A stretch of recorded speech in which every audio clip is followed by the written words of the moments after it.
ومازال حيرة شنو توجدي للفطور. اجي نصايبو هاد المحينشات في المقله. درت البصله مقطعه مع فلفله حمراء وخضراء مقطعين، القرعه وخيزو محكوكين مع الزيت، وحطيتهم يتشحروا. ضفت عليهم لا داند مقطع، وغادا نضيف عليهم القزبر والمعدنوس والابزار، سكينجبير، تحميره، الخرقوم، الملح، ونخلي الحشوه ديالي طيب.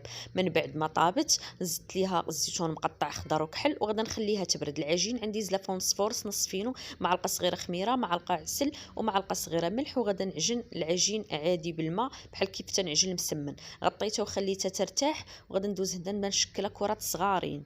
نبدا نطلق بالزيت العجينه وتنحط الحشوه بالشكل طولي ونبدا نلوي. وغادا نشكل المحينشه. هذاك الطرف اللي تيبقى في الاخير تنديرو لتحت باش ما يجينيش باين. كملتهم كاملين، دهنتهم باصفر البيض مع قطرات الخل، رشيتهم بالبافو ودخلتهم يطيبوا. تيجيو زوينين هاد المحينشات وعامرين بالخضره، جربوه.